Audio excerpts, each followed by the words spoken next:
Hey guys नमस्कार। मैं आपका दोस्त अमित। स्वागत है हमारे इस YouTube चैनल पर। एक बार फिर से आपके प्यार और आपके रिस्पेक्ट के लिए मेरे स्टूडेंट्स तहे दिल से शुक्रिया।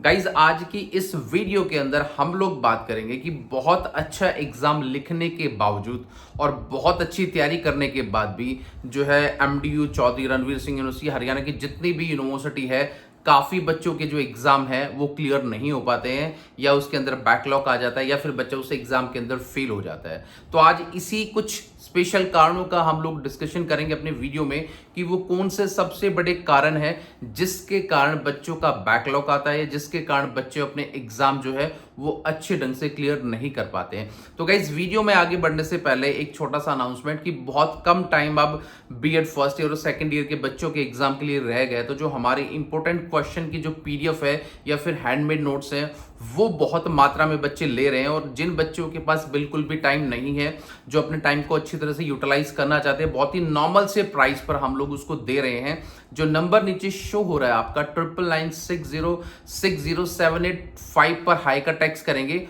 और पेमेंट के जस्ट बाद वो इंस्टेंटली आपके नंबर पर PDF पहुंचा दी जाएगी। तो गाइस आज मैं कुछ ऐसे सबसे बड़े कारणों का डिस्कशन करना चाहूंगा जिसके कारण बच्चे जो है एग्जाम में फेल हो जाते हैं। अगर कुछ ऐसी गलतियां या कुछ इन बातों का आप ध्यान रखेंगे तो यकीन मानिए आप लोगों के जो नंबर है वो बहुत अच्छे नंबर आ सकते हैं। तो गाइस सबसे बड़ा कारण मैं आपको पहले बताता हूं कि आप लोगों को पता है कि MD यूनिवर्सिटी है या कोई भी यूनिवर्सिटी है, आपके टोटल 9 क्वेश्चन आते हैं एग्जाम के अंदर। उसमें पहला क्वेश्चन आप लोगों का कंपलसरी है, बाकी कोई भी एक यूनिट से 2 क्वेश्चन दिए जाएंगे हर यूनिट में, और उसमें से कोई एक क्वेश्चन आपको करना होता है। हर एक जो क्वेश्चन होता है वो 16-16 मार्क्स का होता है। टोटल थ्योरी एग्जाम आपका 80 मार्क्स का होता है। तो अब यहां पर सबसे इंपॉर्टेंट चीज क्या है कि देखिए 16 नंबर का जो बच्चे क्वेश्चन है वो सही ढंग से लिख ही नहीं पाते हैं, क्योंकि 90% आप मान के चलिए मात्र 10% स्टूडेंट ऐसे हैं जो 16 नंबर के क्वेश्चन को बहुत अच्छे तरीके से हाईलाइट कर पाते हैं या जो कंटेंट है उसको अच्छी तरह से शो ऑफ करा पाते हैं, जिसके कारण उनकी परसेंटेज अच्छी बन जाती है।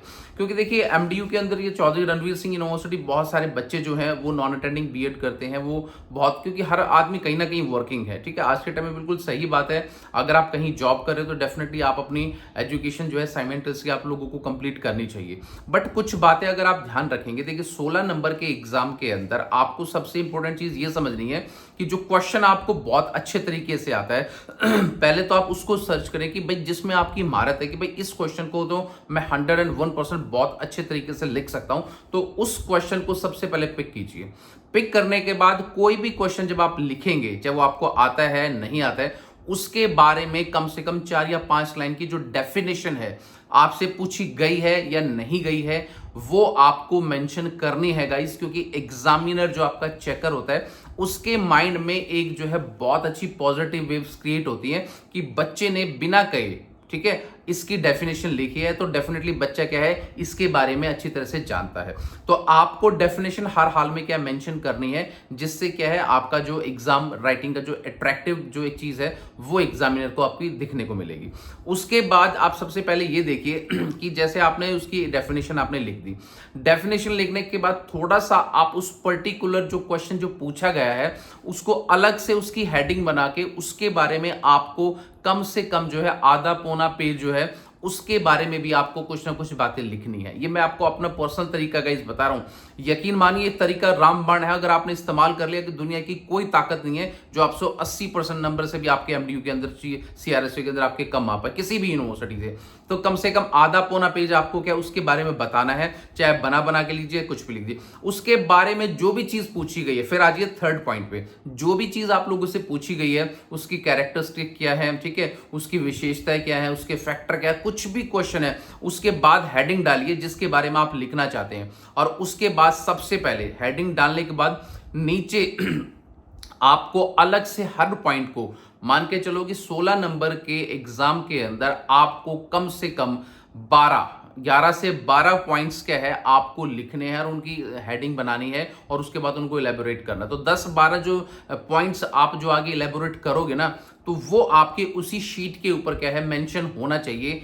आप उसका कुछ भी बना दो, चाहे फ्लैग बना दो, राइट एंगल बना दो, ट्रायंगल बना दो, सर्कल बना दो, स्क्वायर बना दो, कुछ भी आप बना दो, पर एग्जामिनर को जो पॉइंट्स है ना, जो आप आगे इलैबोरेट करना चाहते हो, वो बहुत खुली आंखों से उसको दिखना चाहिए कि यकीनन की है बच्चे को ये वाला क्वेश्चन बहुत अच्छी तरीके से आता है। तो गाइज आपका 50% जो काम है वहां तक हो जाता है। मेरी बात को बड़ी ध्यान से सुनना, 50% काम जो है इन 3 चीजों में आपका कंप्लीट हो जाएगा।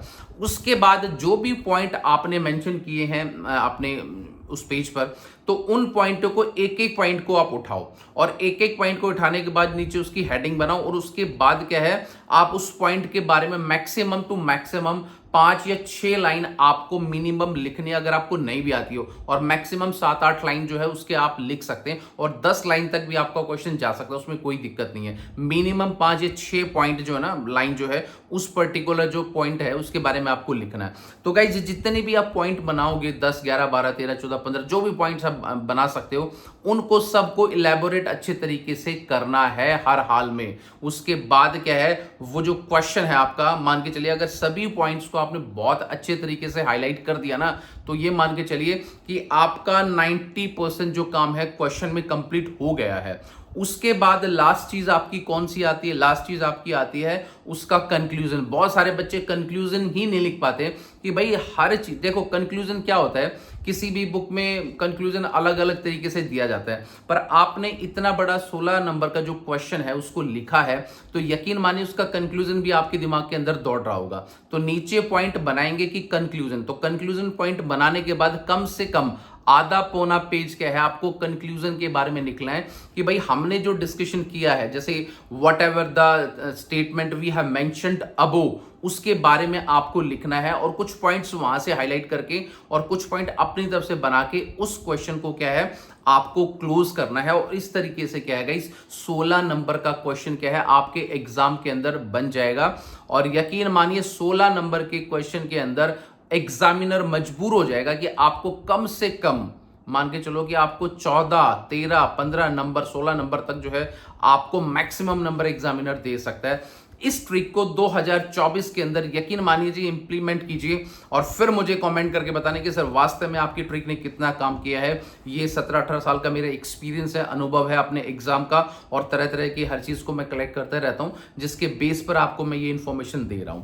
तो गाइज यकीन मानिए जो भी क्वेश्चन है आपका उसको आपको अच्छी तरह से मेंशन करना है, और ये सारी चीज जब आप अपने क्वेश्चन के अंदर मेंशन कर देंगे तो अच्छे नंबर आपके आ जाएंगे। और जो हैंडमेड नोट्स हम लोगों ने बनाए हैं उनके अंदर भी जो मैंने पैटर्न बनाया उसी हिसाब से सारे क्वेश्चंस के आंसर आपको मिलेंगे, जो आपको समझने में और भी आसान होगा। हमारे जो हैंडमेड नोट्स है बहुत इजी और बहुत सोफिस्टिकेट लैंग्वेज में हम लोगों ने बनाए हैं, जो आगे चल के आप लोगों को बहुत इजी तरीके से याद हो जाएंगे, और आपके नंबर डेफिनेटली बहुत अच्छा आएंगे। बस ये छोटी सी ट्रिक गाइज आपको फॉलो करनी है, और यही सबसे बड़ा कारण है जिसके कारण बच्चे एग्जाम में फेल हो पाते हैं। 80 नंबर का बच्चे पेपर करके आते हैं, पर यकीन मानिए 21-22 नंबर से ऊपर बच्चे बढ़ ही नहीं पाते हैं, और आके मुझे क्या बताएंगे कि सर हम लोगों के 22 नंबर आए, मैं क्या करूं, मैंने बहुत अच्छा एग्जाम दिया था। अब मैंने बताया ना कि कौन सी गलती आप लोग कर जाते हैं जिसके कारण एग्जामिनर आपको नंबर नहीं देता। तो उम्मीद करूंगा कि छोटा सा वीडियो है, बहुत इंफॉर्मेटिव वीडियो है, यकीन इस चीज को फॉलो कीजिए और कमेंट कीजिए वीडियो आपको कैसा लगा। Please like, share and comment, और मिलेंगे किसी नेक्स्ट वीडियो में। तो till then bye and take care guys, मुस्कुराते रहना। Thank you.